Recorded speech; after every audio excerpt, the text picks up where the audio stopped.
This story starts with Izuku Midoriya being born.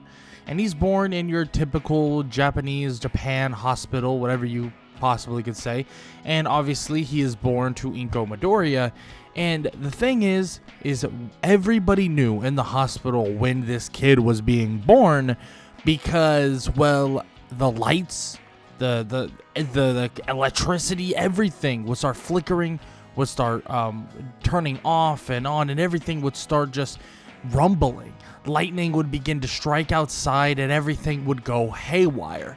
And everything all around them seemingly was being kind of destroyed or even kind of messed with to a large extent. Now, he wasn't like blowing up the entire hospital or anything like that, but lightning continuously kept striking even though it was the dead of the night. The weather was fine and nothing was happening, but lightning would go off near the building, and the building's power supply was completely getting messed with and completely turning off and on. But as all of this is occurring, Izuku, well, is obviously being born.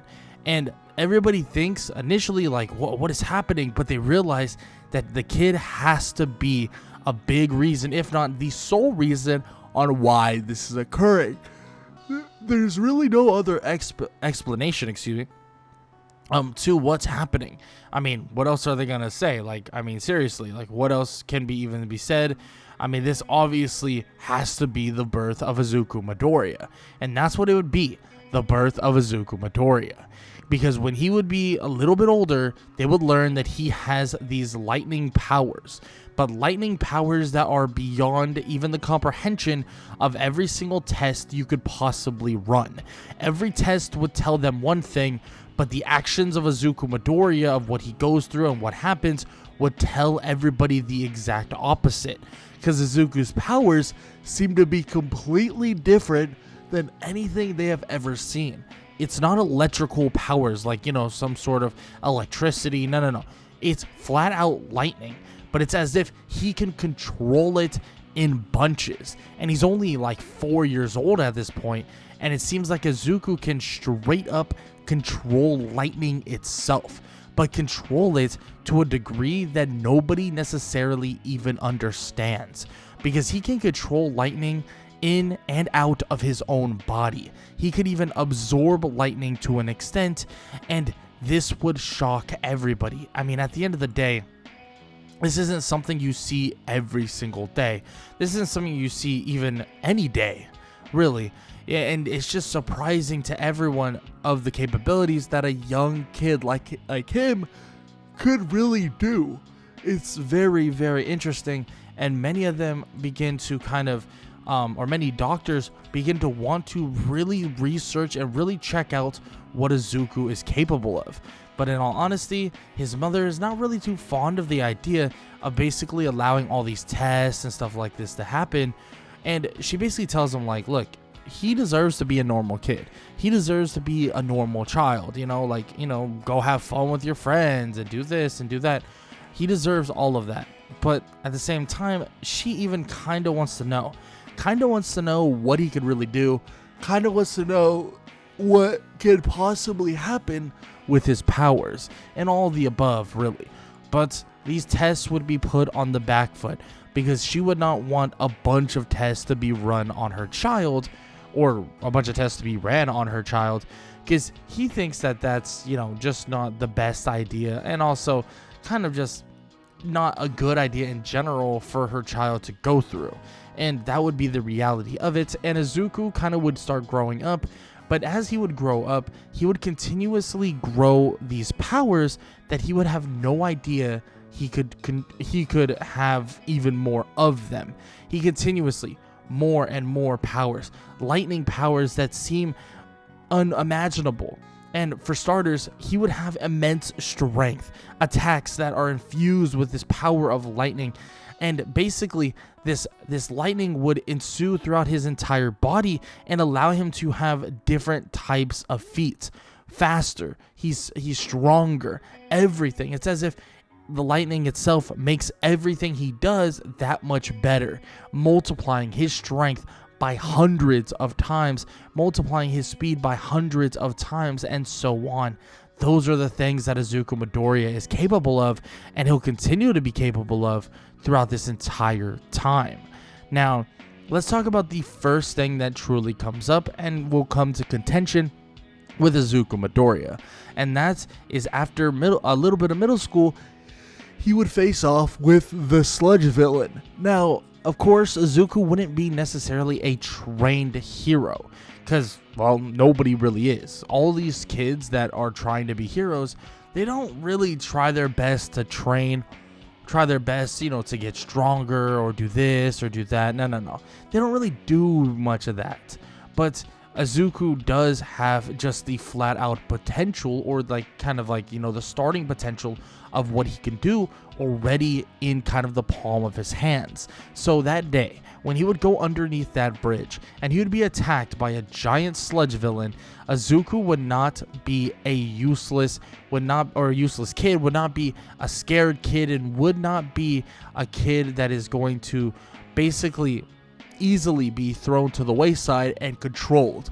And Izuku, well, he immediately just stops the sludge villain, like just halts him in his shoes, halts him in his feet.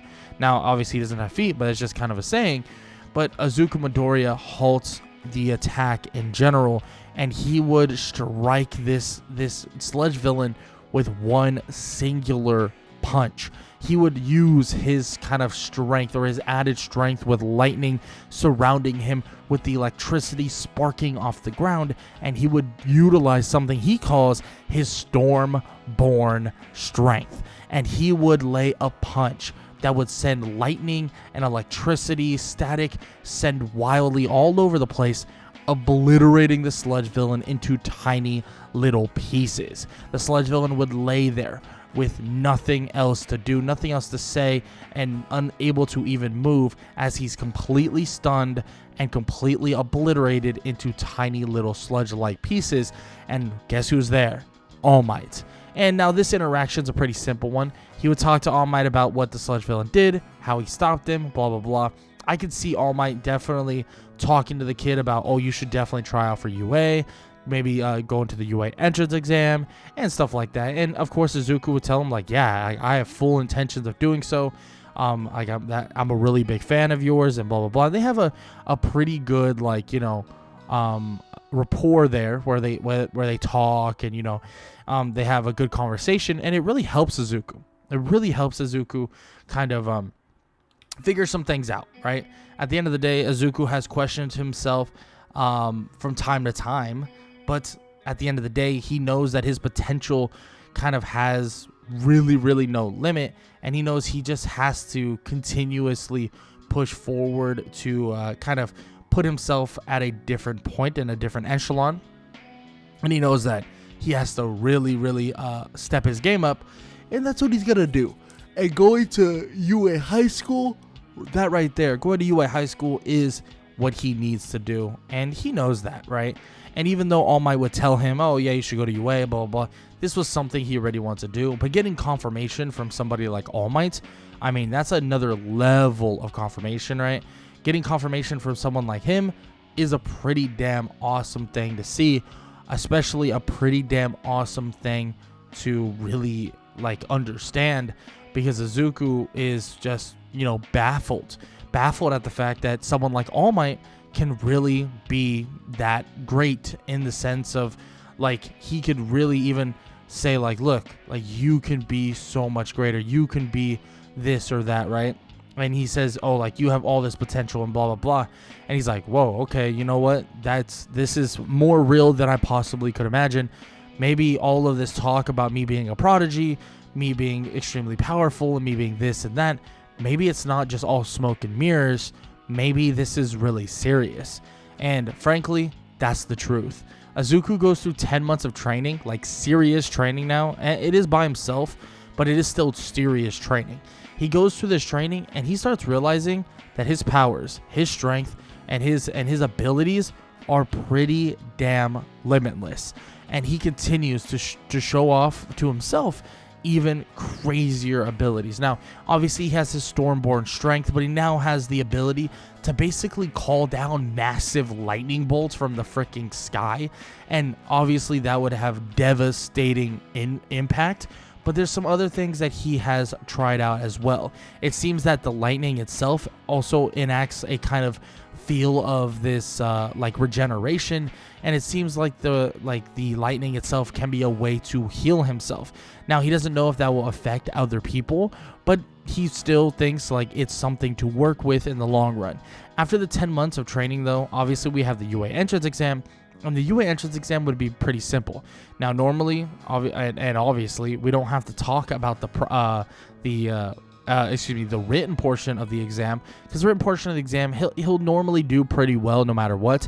But this version of Izuku with the lightning quirk, or a godly lightning quirk, I could see him having, maybe even faster, or his mind might even work faster. His learning rates might work faster just because of the electrical / lightning like speed that his mind may start working at. Now, nonetheless, he's a smart kid, so he definitely will do really well in the written portion of the exam. But as we go on to the practical is where he really shows off, because he could straight up shoot lightning / electricity, at various different robots and just obliterate them, or even short circuit them very quickly. And this quirk would be perfect for this practical exam because of his ability to manipulate lightning. But of course, his power and strength already is insane because of his lightning effects. Now, on top of that, I mean, we are talking about an absolute fiesta of power that is being shown here. And everybody would be watching, teachers alike, and they would think, wow, this right here, I mean, this is a different level that they could not have expected, and a different level that nobody would be expecting in the first place. Now, obviously, this would eventually continue on with Izuku and many others just fighting robots and stuff. But Izuku would take most of the robots down, and then even the 0-point robot, when he has to fend it off to save a girl by the name of Ochaku Uraka, I mean, it would be no problem at all. Izuku would obliterate that giant robot in one foul swoop, dropping a large lightning bolt straight on top of it, destroying it in one foul swoop. And everyone's kind of like, whoa, now that right there, that is ridiculous. The powers like that seems unfair, borderline. And it almost is, because his group of people that, are trying to get into UA as well, have a harder time even getting a couple robots. Because, well, Izuku kind of destroyed almost all of them. So it does make it kind of difficult for them to actually do something. Some people impressed by it, others not too happy with the fact that Izuku did what he did. But at the same time, it's like, what are you going to do about it, right? Like, Izuku's going to show off. He's going to do his thing. He's going to do some crazy stuff no matter what. So you may not like it, but it's the reality that we're all living in when Izuku Midoriya is just showing off these absurd levels of strength. I mean, in another universe, the kid was quirkless, so him getting his day in the sun here and now, well, it's pretty damn awesome to see, with Izuku Midoriya just absolutely going ham, destroying these robots, and obviously destroying the 0-pointer and destroying a ton of opportunities for the other people or the other students that are currently there. But don't worry, they will still get their opportunities on another little kind of UA entrance exam that they'll be postponed to get into as well, which they will be given a chance to kind of show what they're capable of, because really Izuku kind of, hogged all the spotlight there, unfortunately. But still, he's able to they're able to get some time for these other people and these other students, and they're going to see what these other students are capable of in general, and are capable of getting into and doing, and or kind of like show off. And that's exactly what they're going to do. Now with all that said, obviously we have the approaching the approaching first day of UA High School. And this is when we would obviously go into the Quirk assessment after meeting Aizawa and the class for the first time. And the Quirk assessment would be a funny one because we would have an interaction with Izuku and Bakugo that is very, let's just say, competitive. And Bakugo is very competitive against Izuku because he feels like he is better than him, even though he is massively gifted, which both of them are massively gifted, but it seems like Izuku shows him up time and time again. And throughout all of middle school, that was the case. He was always showing up Bakugo, always showing that he was better, and always proving that he was better. And that's the real line, is that he was proving that he was better. And he kept showing off against Bakugo, and even again in this Quirk assessment, oh my goodness, I mean, he would beat Bakugo in almost every aspect. And, well, all of the trash talking, all this stupid stuff would happen. So, of course, Aizawa would basically tell them, like, you know what? We're going to do something a little different where if all of you or whoever gets last place, they'll be expelled and blah, blah, blah. And, yeah, all that stuff happens, you know, the same. And Izuku, though, on the other hand, that it makes it a little bit different, is that Izuku just absolutely torches everybody, just destroys everybody in this Quirk assessment, showing off his crazy strength that just makes him insanely more powerful.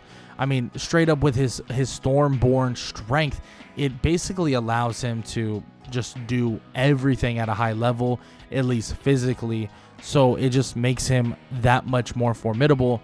And speaking of formidable, when they go and they face off in the Heroes versus Villains training, I mean, formidable is obviously the word you could use, and formidable is something that is probably an understatement, because when he goes head to head with Tenya Ida and Bakugo with Ochaku Uraraka on his team, I mean, he makes it look like no one would be needed to even fight his battles, because Izuku shows his insane intelligence and his insane kind of deducing skills.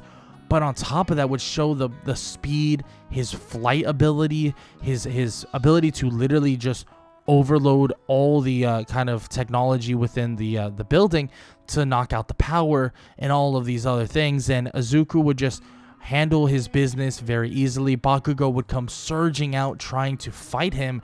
But honestly, Izuku would lay down a surge of electricity and a surge of lightning, and absolutely makes them look like jokes. I mean, for starters, with Bakugo cannot stand up to the power and even tries to like unleash an insane attack of explosions on Izuku, but it doesn't even touch him. Like, it's not even close.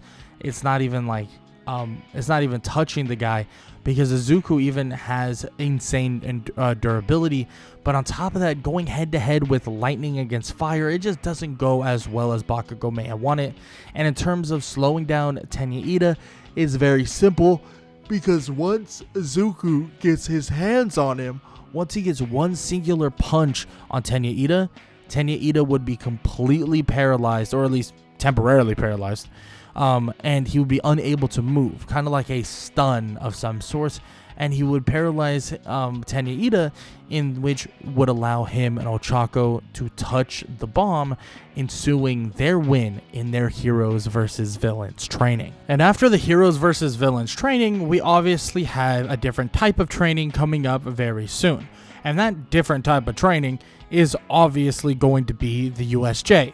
And the USJ is all a part of a specific plan. The USJ is obviously a part of a massive plan for the League of Villains, but also a part of a rescue actual training to get the students ready for different types of situations. But what they don't know is that there is actually some sort of a traitor in the bunch. Not know if it gets a hero or student or anything like that. I have no idea, and there's no real way of finding out at the moment. But they don't have any inclination of who this is, and they would go to the obviously the USJ with no idea of what's going to happen, and the League of Villains would obviously then attack. With portals opening up, Izuku Midoriya is put in a situation where he has to handle things in a specific way. Now, for starters, he definitely would still get teleported in some sort of a portal. He probably could deny it if he was expecting the villains to show up, but being that he didn't really expect and doesn't expect the villains to actually be there, well, he gets teleported into a portal. But here's the thing. Teleporting him to where they do is probably the worst course of action ever. Obviously, we know that they don't technically know anything about what their quirks are, so they'll send them in groups to different places, so they don't really know what their strengths or weaknesses are. So when Izuku gets sent to a large lake and it's surrounded by villains that are utilizing water type like quirks, well, let's just say this doesn't go to the advantage of the villains, because Izuku's lightning based quirk, or godly lightning based quirk, would easily be able to handle things to a large degree. Being able to handle things very easily by just straight up electrifying the water, making it impossible for the villains to actually still kind of be okay within that water, and basically puts them down for good, like puts them out and gone for a while. Now, Izuku would just then take Asui and Mineta and fly over the water so they don't all get into any trouble with getting hurt by his own electricity or his own lightning. But he could have possibly turned it off, but there's probably a chance that there's still leftover kind of electricity looming throughout the water, so he just wanted to be careful. He would fly them across with Asui's help as well, as she basically just jumps across pretty damn fast. And as they all actually survive this, they would then head off into basically dealing with trying to help Aizawa. But the thing is, obviously, it's not as easy as just helping Aizawa, right? Izuku wants to get his classmates to safety first, and then he's gonna go help Aizawa, which he does this by just straight up trying to help him with the minor villains. But then he realizes that Aizawa basically has them all handled. But as he's watching, he sees that Aizawa is about to get struck by the Nomu. And this is where things massively change for Izuku, because Izuku has the strength and ability to shut down the Nomu, right? He would strike lightning on top of the Nomu, at least and considerably slowing it down to the point where the Nomu itself is kind of like in a really bad spot, like extremely bad spot. And the Nomu is kind of like is slower, can barely move, his joints aren't moving the way they normally move, and all the above. And the Nomu seems to be just getting absolutely destroyed at this point, not even with Izuku's hand-to-hand combat or anything like that. Like, he's not using hand-to-hand combat. He is literally just shooting a giant bolt of lightning at him, and it basically solidifies the Nomu's almost defeat pretty damn quickly. But as Izuku continues to use these long-range lightning burst-like attacks, it really messes with the Nomu's nervous system. It messes with everything the Nomu actually is trying to do, because the Nomu itself is being basically controlled via mind control, and the lightning is definitely fried him to the point where he doesn't really know what is happening, and the mind control is either wearing off or basically unable to kind of be utilized. And this would be a perfect time for an opening, giving Izuku an opening to help Aizawa defeat Shigaraki, and also the fact that, Aizawa isn't, obliterated into a wall of some sorts. He can obviously help with the defeat of Shigaraki and Kurogiri, being able to cancel quirks, being able to, help out to a large degree here.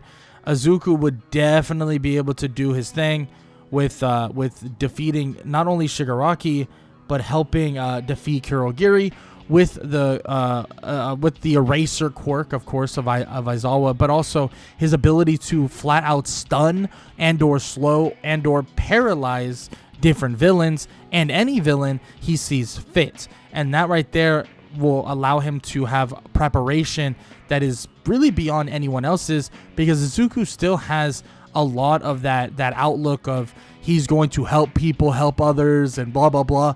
just because he doesn't have one for all doesn't mean he won't be kind of like the same kid that he always has been. Now, with all that said, we obviously have some time go by, and now we can talk about the USJ. The USJ is something that Izuku will finally be able to kind of show off what he can truly do. And being that he was the number one student in kind of like very insane fashion as well, Izuku basically is preparing himself and others to take on what's to come in this place, or what's to come very, very soon in obviously the UA Sports Festival. And this is when Izuku would tell everybody that everyone's gonna, do their absolute best, but the thing is he's gonna show everyone why he is better than everyone else. He's stronger, he's all of these things, and he's gonna show everyone that he's the most capable to be a pro hero.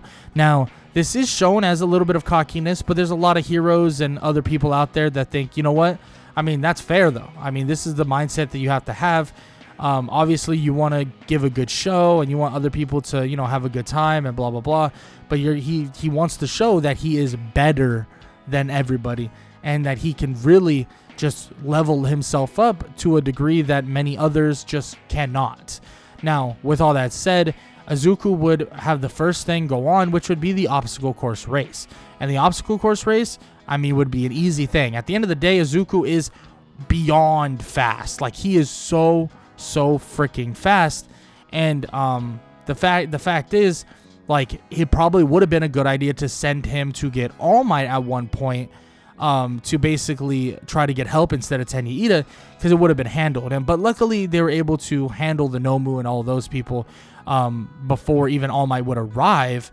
But of course, Izuku, on the other hand, though, his speed is just ridiculous, and he just blitzes through the obstacle course race past everyone. And it's not like they can just benefit from Izuku's speed or anything like that. Not like how possibly Todoroki's ice could benefit to get over kind of like, the minefield and stuff like that. Like, Izuku just flies across easily and just outpaces everybody, flying through with a lightning trail that continues to crackle and spark as he flies across.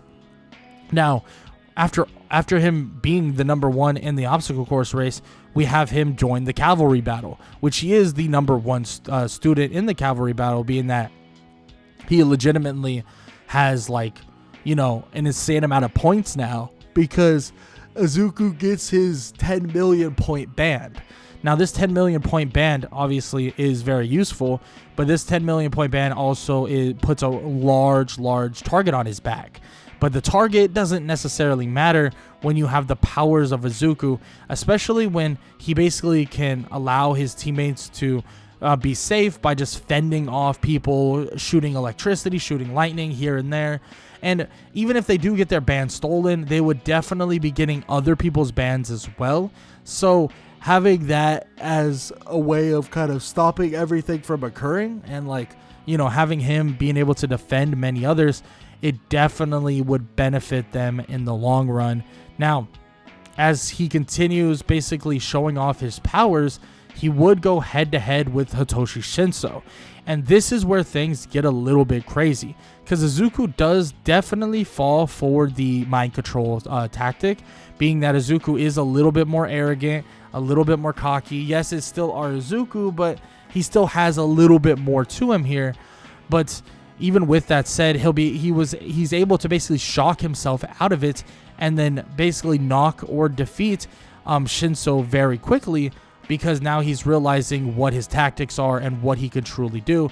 And he knows now, like, he definitely cannot treat him lightly, you could say, right? He definitely cannot just treat him like some nobody or some person that he could just easily defeat. So he shuts his mouth, he has some humility, and he would knock out Shinso very quickly. But he would even compliment Shinso, saying that was pretty damn impressive. And if he didn't have the quirk he had, he probably would have been eliminated, and Shinso would have gotten a lot of regard for defeating the literal number one student in Class 1A. That would have been pretty damn freaking impressive. But he tells Shinso that keep working at it, that, he has a lot of potential, and that he knows that, it's a little inconvenient now that where he is and stuff like that, being that he's in like general studies and stuff. But he tells him that everything will come in due time. And what Izuku doesn't know is that he's more right than he can possibly imagine, because everything will eventually come in due time. Now, with all that said, he continues on with who he has to defeat, and the next person he faces off with is actually Shoto Todoroki, a lot of people's pick to actually win this whole thing.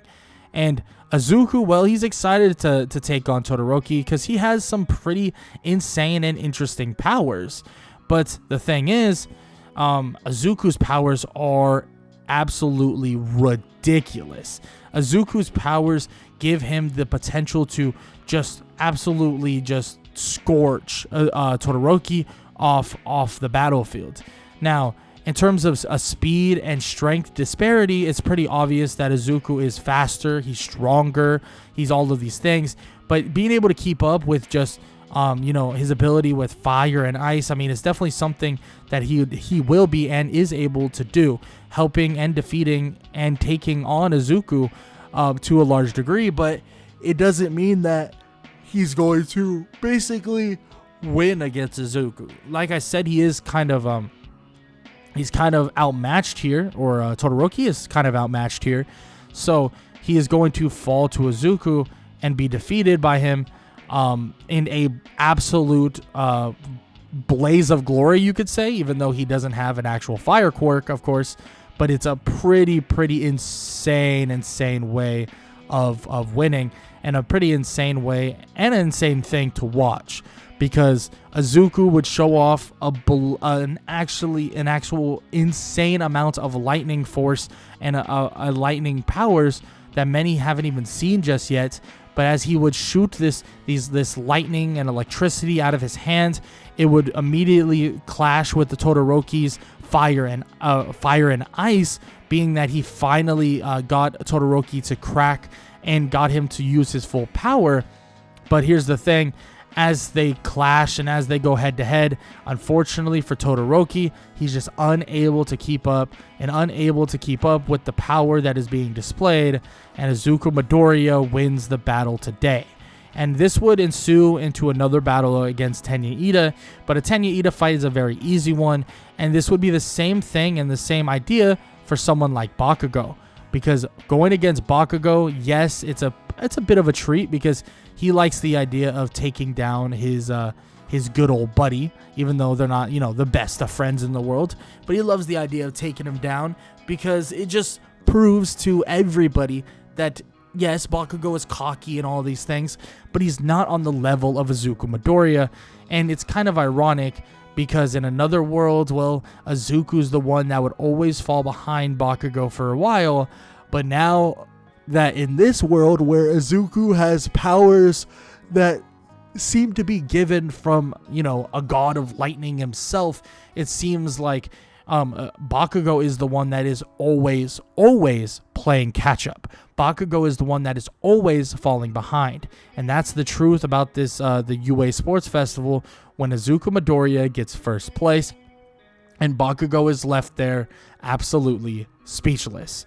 But of course, with all that said, and with all that done and dusted, Izuku has to look forward to one thing and one thing only, and that is his actual, internships of some sort. And these internships are a big part of being a hero very soon, and I could see him going to a plethora of different heroes, but I feel like it honestly makes a lot of sense to give Izuku probably a high-profile type of hero. Now, that high-profile type of hero could be really anyone, but I feel that Endeavor is a good shot for actually going over to get into his internships, because he believes that Izuku could make his own son that much more powerful. And this is something like Endeavor is basically using Izuku to try and get his son Todoroki to be even stronger than he already is, or get him to be even more capable than he already is. Now, as they would team up to an extent, Izuku and Todoroki, we would still have them go to Hosu City, as Endeavor would definitely not like the idea of really helping Izuku necessarily get stronger, but he would help him in different ways to get stronger, right? So they would head to Hosu City, though, as a kind of like a duo, and Izuku would still ensue in taking down and also kind of working with Todoroki to take down the hero killer. And this version of the fight is a lot simpler than the one in the original, because this version of the fight, I mean, is one where Izuku can stun, paralyze, will do literally what the hero killer does to many people, paralyze them. But he can paralyze, he can stun, he can slow, he can literally just long range attack, or he can get in close. But if he does get in close, I mean, he can utilize that Stormborn strength of his and that ability to just be so much faster and so much stronger than everyone else. So the hero killer wouldn't even be able to touch him, and he would just absolutely just destroy the hero killer. And everybody that are heroes there, that are kind of like, taking place in this area, are pretty damn impressed at the fact that Todoroki and Izuku were able to handle the hero killer with such ease. But of course, Endeavor's forced to take the kind of attention / the credits for the downfall of the hero killer. But everybody knows, like Izuku knows, and other heroes do know, that Izuku's like abilities and or Todoroki's abilities are on a high scale. And this would give a lot more attention to Todoroki, especially with Endeavor, yes, taking the credit, but the heroes that are there, well, he would tell the heroes that it was actually his son that did all the work. Now, this doesn't really bother Izuku necessarily. It does kind of annoy him, but it doesn't bother him necessarily, just because he's kind of like arrogant and stuff, but he's not to the point where he really needs everybody's kind of everybody's like attention. Like he doesn't really care that much about that stuff. He just knows he's the best, and he's going to continue knowing he's the best, or thinking he's the best, but in his reality it's knowing he's the best, right? And his confidence is one thing, so he doesn't really get upset or get annoyed or kind of even pay any attention to Endeavor's kind of stupid things that Endeavor does, obviously. But of course he is still like doing his thing in general to get better, to get stronger, and all of the above. And this is when we would lead us and steer us in toward the final exams. Now obviously we have the written portion of the exam, but of course the written portion doesn't matter as much. We all know that the practical is what is the end all be all, and Izuku and Katsuki Bakugo will still have their fight with the one and only All Might, but this fight is a lot different than you would think. Now of course Izuku could try his best to fight alongside Bakugo, but both of them don't really like the idea of doing that. So Bakugo goes first to try to defeat All Might, and blah, blah, blah. And he gets absolutely destroyed. Like, he gets absolutely obliterated. Like, he gets smacked around by All Might. And eventually Izuku hops in to do his best to help out. And, of course, he tries his best to help Bakugo out and not allow him to, get absolutely destroyed, even though it's already kind of happening. But he's there for the most part, trying to look out for Bakugo, trying to help Bakugo.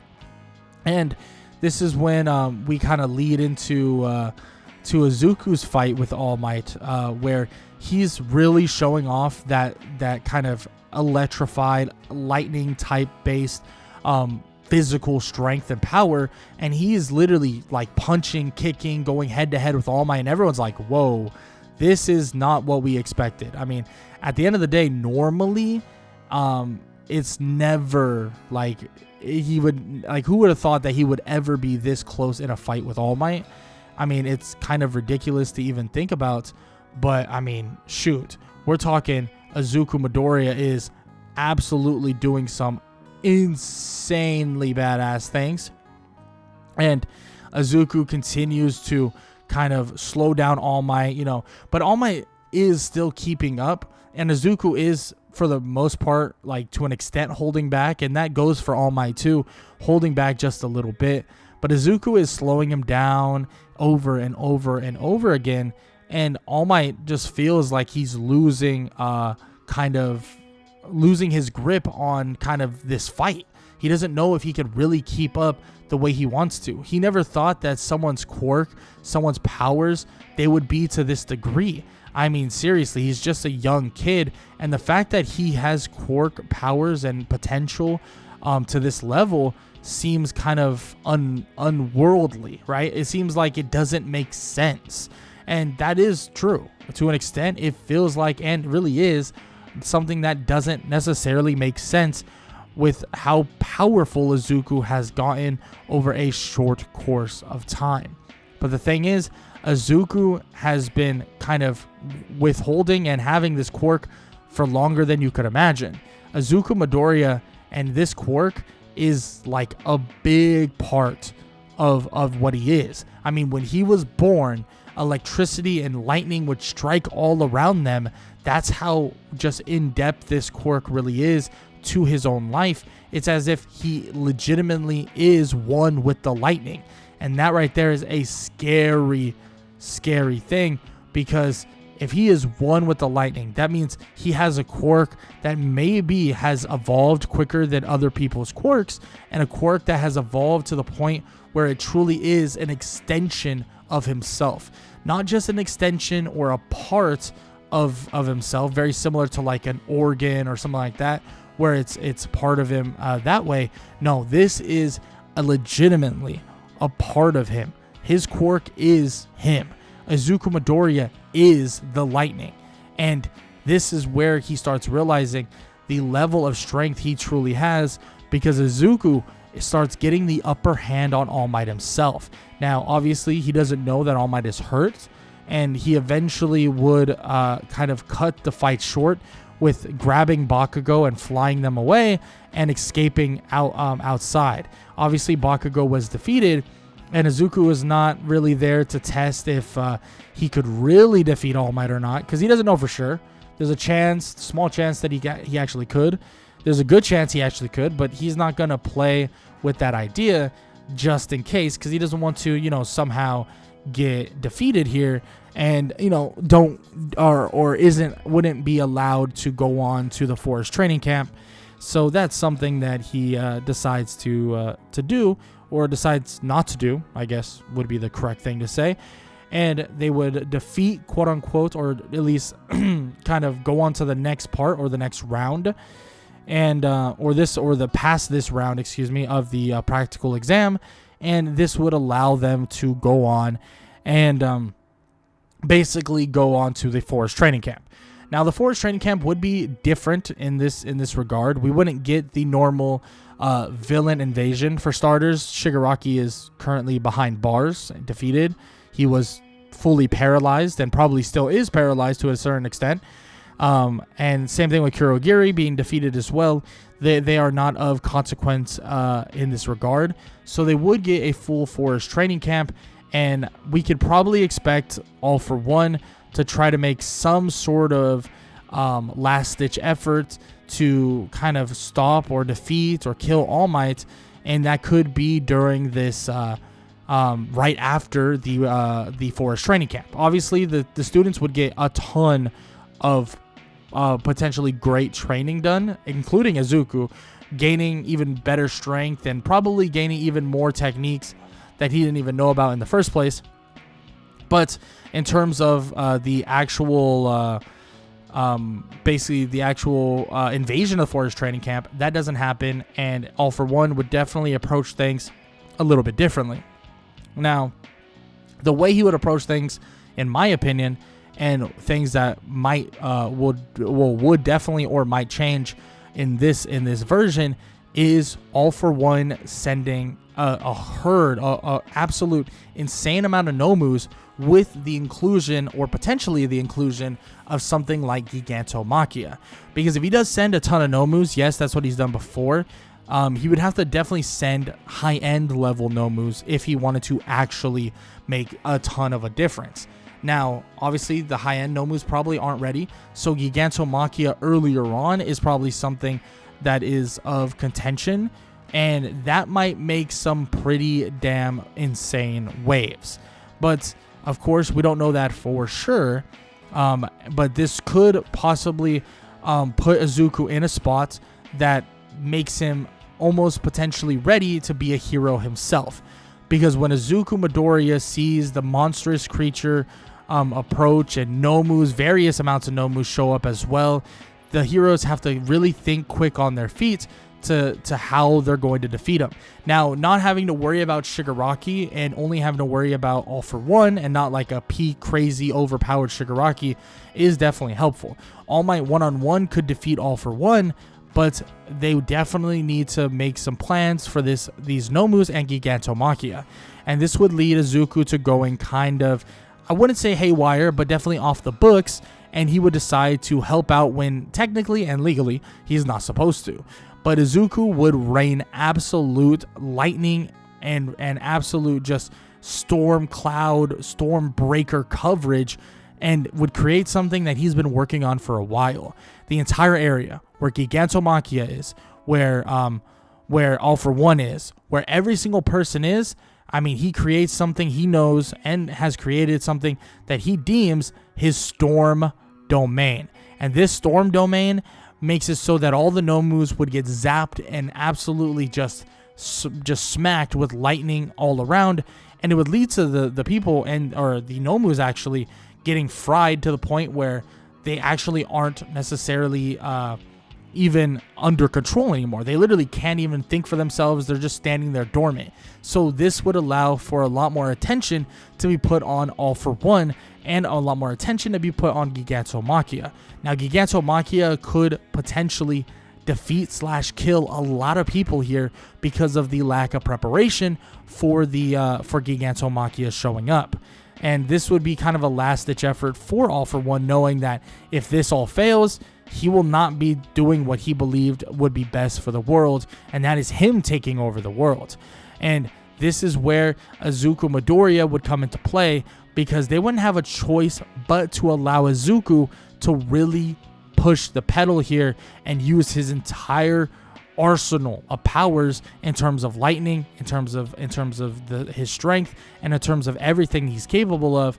Because when he starts fighting against these Nomus and these other villains, and eventually he would get his hands on Gigantomachia, he would make quite a massive sacrifice where he would jump in harm's way of this giant monstrous creature, and immediately he would be kind of he would immediately be just utilizing all bits of his power he possibly can, and he would just immediately smack the monstrous creature with lightning blast after lightning bolt after every single thing you could think of. I mean, he is letting loose power that he hasn't even shown off just yet, and power that he hasn't even really reached to a large extent, and he begins to fry Gigantomachia. And with the help of the others trying to keep everything contained, Izuku would utilize a large portion and a powerful portion of his quirk to sit Gigantomachia down and also paralyze him for a certain amount of time, so that they can get Midnight's quirk within his system without him even moving. And then slowly but surely he would pass out. Slowly but surely he would no longer be conscious, and the defeat of All For One and the defeat of course, Gigantomachia would be upon them. But Izuku Midoriya would pass out, and he would have no idea that there's so much more to this story than he could imagine. So much more that he potentially will be able to get into, and so much more that so much more things to talk about before he truly becomes the hero he seeks out to be. But with that said, that is for the next and final part of What If Deku Had a Godly Lightning Quirk. Will they give him the powers? Will they give him the strength and abilities, and or kind of the ability to be a full-on pro hero / provisional hero earlier on than normal? Or will he still have to push forward in the normal sense and still have to earn every single stripe he could possibly have? Well, you're going to have to find out in that next part. Like I said, Izuku Midoriya, well, he is given an opportunity that is basically not shown to anyone, because this opportunity is to get your provisional hero license before anyone else. And he would actually have a conversation. And this is where I believe he would have a conversation with like a board of heroes and directors, and they would basically talk about if they should give Izuku Midoriya the ability and the chance to actually basically get his provisional hero license without doing his provisional test. I mean, at the end of the day, he has shown on a totally different level that he is capable, that he can do so many things, and he has helped so much. I mean, in the fight against All For One, he was there helping the entire time. So many believe that Izuku deserves to actually be given the opportunity to just gain his provisional hero license, that he's shown enough to every single person that to prove that he is deserving and that he is willing and that he is ready. And that's actually the case, because All Might himself would even tell everybody that Izuku Midoriya is ready, willing, and also just flat out available to get his provisional hero license, and he should be given that without actually having to take the test, which would skip over some things that Izuku normally would do with his classmates and his class in general. But Izuku, in doing so, he would be given the opportunity to really help out and also do things pretty damn quickly compared to normal. I mean, Izuku's powers, his strength, and his abilities are very useful, and they will be very, very and vastly useful if he can get out there on the in the hero kind of space before any time, or before it's too late. And Izuku's out there and gets a chance to actually work with a very, very, very high level hero, and that hero is Sir Night-Eye. And he's able to work with Sir Night-Eye because of All Might's recommendation, and he's able to work with Sir Night-Eye because All Might himself has vouched heavily for Izuku. Like, we're talking heavily. So the fact is, he's able to make up with Sir Night-Eye just enough to basically tell him that Izuku Midoriya is someone that he needs to immediately get on his list of sidekicks, because this kid could be the future and will be the future of this hero society. And it's crazy to think about, because, well, Izuku's not even necessarily the successor to All Might, but it seems like his powers, his quirk has advanced and has evolved a lot greater than anyone has possibly imagined. And that right there is the reality. And Izuku, he has basically taken his level of fighting skills and powers to a level that nobody could even possibly comprehend. And yes, he gets that offer from Sir Night-Eye and also Mirio, but of course he does get tested by Mirio before anything else goes on. And this fight is a pretty damn cool one, because Izuku goes head to head with Mirio, and, well, let's just say Mirio's not necessarily able to get the upper hand on Izuku, because every time he goes to land a punch, Izuku would counter, and if he even touches Mirio, Mirio will be fully stunned / paralyzed, unable to do a single thing. So Mirio has to be perfect in his fighting, but Izuku only has to be perfect for that one singular moment. And that right there is what makes Izuku so absolutely important in the hero world, and also so important in general. And he is at a totally different level than even Mirio has ever even seen. And in comparison to even third years or even other heroes, he's looking at Izuku like, whoa, this kid is at a different stratosphere. And he honestly believes that to be the case. He believes that Izuku is in a different stratosphere in comparison to all of these other heroes and third years and, potential bound heroes, right? These are not any slouches, don't get me wrong.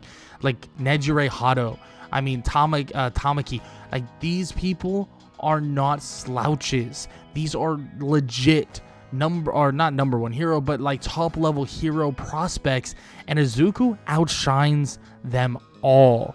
And at the end of the day, Izuku would be allowed into work with Sir Night-Eye, and Sir Night-Eye would have work for him almost immediately.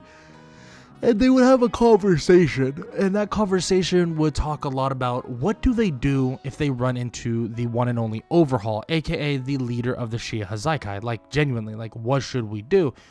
Should we just allow him to leave? You know, should we just immediately ensue in a fight? Should we try to get information? Should we try to capture him? Should we try to, what should we do? And he basically tells them, like, if he can subdue Overhaul without getting everybody else hurt, then he should.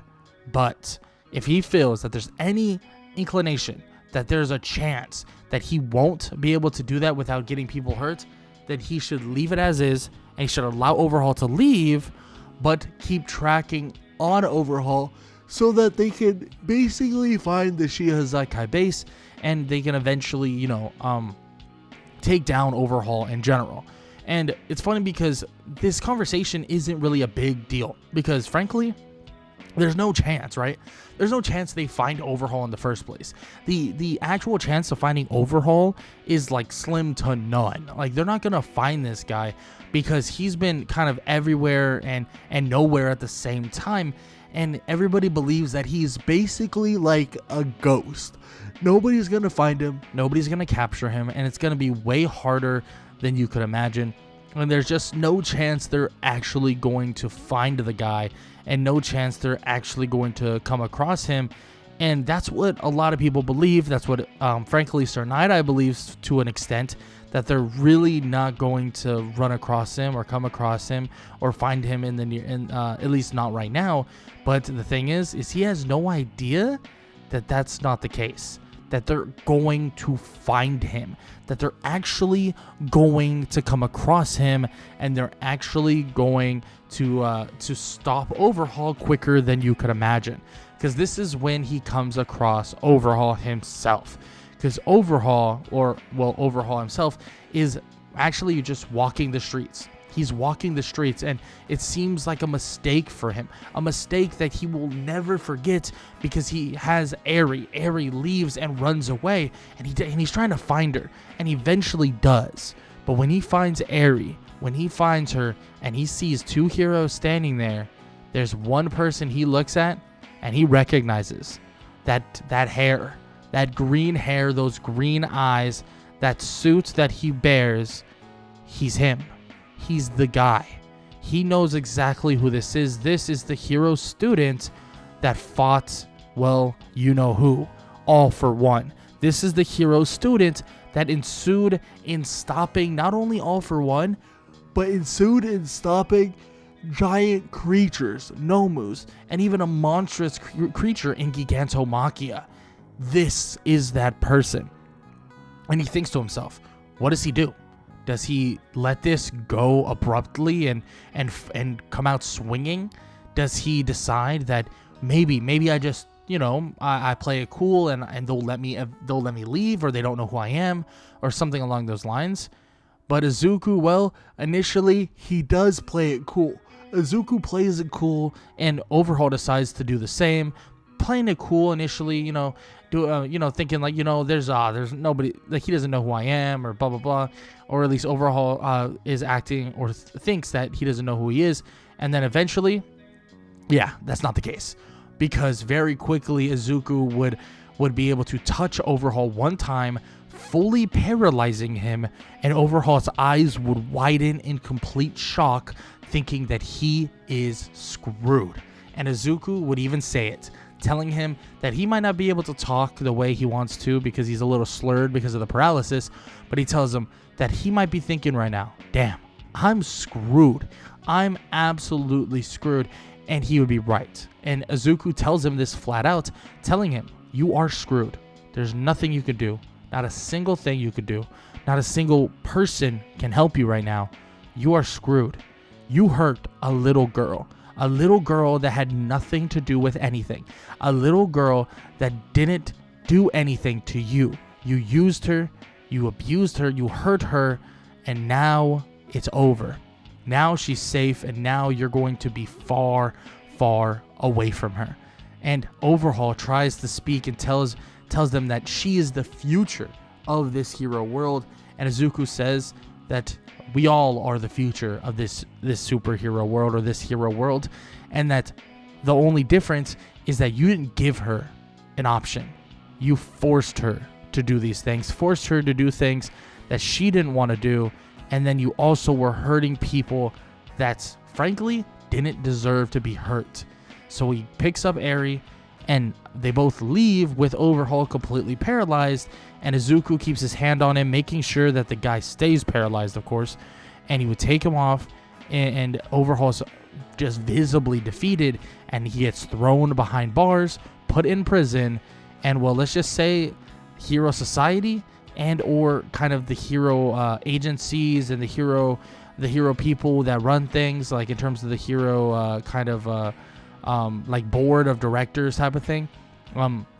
Those people are very happy that they allowed Izuku Midoriya to start with his provisional hero license quicker than normal, because damn, he just made one of the biggest captures that anyone has ever seen, and he has now basically defeated Overhaul and stopped Overhaul entirely, when many others, well, they could not do so. When many others were far from being able to stop Overhaul. And that right there, I mean, it's an absolute insane thing to think about. But Overhaul's behind bars, and now it's time to raid the Shiya Hazaikai base. Now, the Shiya Hazaikai base, I mean, they're no joke. They're far from a joke by all means. But Izuku, when he helps out with a multitude of other heroes, Izuku would be able to blitz through the entirety of the place with Mirio very, very easily. I mean, smashing through wall after wall, basically opening up the entire area if he so chose to do so, and obviously would use his powers in more of a support-esque way, being able to stun / paralyze a multitude of people that would allow for openings for other heroes to actually help out, and Izuku would just help in a massive way, defeating every single villain within the Shiya Hazaikai base, allowing the heroes to defeat everybody in the Shiya Hazaikai very easily, and have the Shiya Hazaikai gang, or just, place in general, defeated, handled, and completely and utterly gone from the society in general. Put behind bars, and will no longer hurt anyone anymore. But what does Izuku have to do, and what does Izuku do from here on throughout his hero journeys? Well, obviously he has his Class 1A versus Class 1B fighting, and Izuku Midoriya obviously would have just no problem taking on a 4 versus 5, but honestly, it would probably be better for everybody if Izuku just took on the entirety of Class 1B by himself. Now, I will admit that this version of Izuku, especially with what he could do, what he's capable of, and all the things that he truly can get into in terms of his power, I mean, it still wouldn't be fair. Now, would there be some people here that could possibly do some things? Of course, right? And this is where we get into a little bit more of a kind of thinking aspect of what they could possibly do. I mean, there's some people in Class 1B like Monoma who can steal quirks that may be able to do something to Izuku, right? I mean, that's if he could truly kind of mimic necessarily his quirk or utilize his quirk. I mean, or kind of steal his quirk, quote unquote. It definitely wouldn't be easy though, because his quirk is, let's just say, a little bit out there in terms of strength. I mean, it could overwhelm Monoma in terms of what it does. I could see, a combination of a multitude of quirks in Class 1B helping out and hoping that they could defeat Izuku. But in all honesty, Izuku could clear out half of Class 1B in a matter of a split second if he so chose to do so. And this would be the best way for him to get his training in. But everyone else, on the other hand, I mean, they definitely wouldn't stand a chance, even though this would be their best course of action when trying to actually take him down, is take him down altogether. But of course, no. They cannot defeat Izuku, and if Izuku decided to, do the normal way where he's just fighting, the 4 versus 5 against Shinso and Monoma and all those people, excuse me, it still wouldn't be fair. It would be far from fair, especially with the powers he's been able to show. I mean, not even beyond the idea of just he can obviously paralyze people, which is a massive thing. I mean, that is super, super good in the act of fighting. And on top of that, his speed and strength with his Stormborn strength and power is just ridiculous, giving him the ability to basically outspeed, outfly, really, outrun, out hit, out power everybody and everything. So it would make things very, very easy. But now this is where we get into the nitty gritty of the version of My Hero Academia that could possibly ensue. Now, obviously, he has to go through the rest of his first year, which we already know would be closer to the end than the beginning. So Izuku's first year would be practically over by this time. He would probably start training with heroes very similar to normal, like Endeavor, but he would still be working with heroes like Tsunade, and Izuku would continue his hero journeys throughout his second and third year, cleaning up Japan even more. Now, what does that entail necessarily? None of us really 100% know.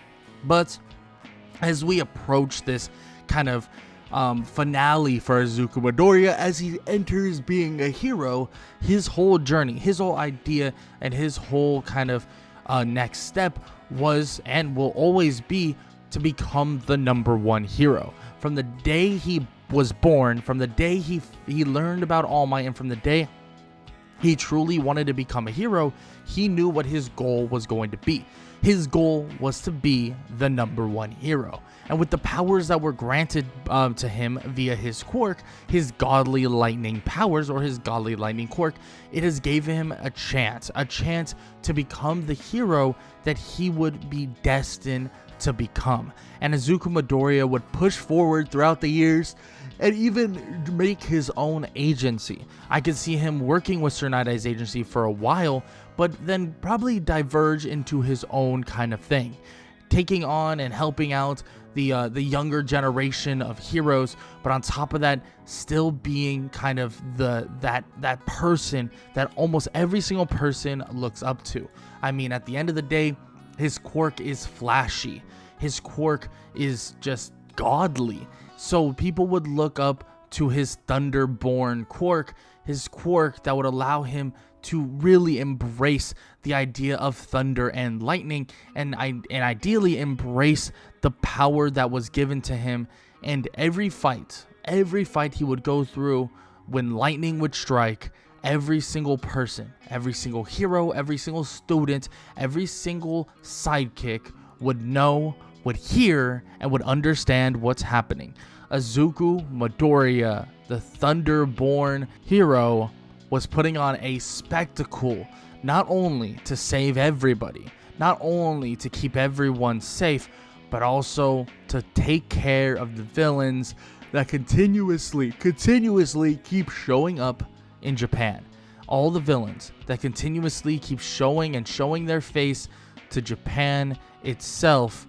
But soon Izuku's powers would even divulge from Japan itself. He would begin to truly help everyone around the world. I mean, not only would Izuku be powerful, he would have the power to legitimately solve probably power-like crisis, where he could straight up just make it so that Japan is ran on just every little bit of power that he has. He could probably set up batteries that were so powerful that they could hold all the power he could generate from lightning itself, charging months, maybe even years worth of energy to the entirety of Japan, but also the entirety of the world. And eventually, Izuku Midoriya would become exactly what he wants to become. That is the #1 hero. Izuku Midoriya would become the #1 hero, and really the next up-and-coming hero that many would look at to be that next version of All Might. But the next version of All Might doesn't have to be the one that wields the powers of One for All, because Izuku Midoriya was born was born with these powers, was born with the lightning running through his veins. But that is the end of this story. The end of What If Deku Had a Godly Lightning Quirk. And if you enjoyed, show some love. Leave a like, leave a sub, and leave a comment down below. All that good stuff. I hope you guys enjoyed the video, and I hope all y'all have an amazing day. Later.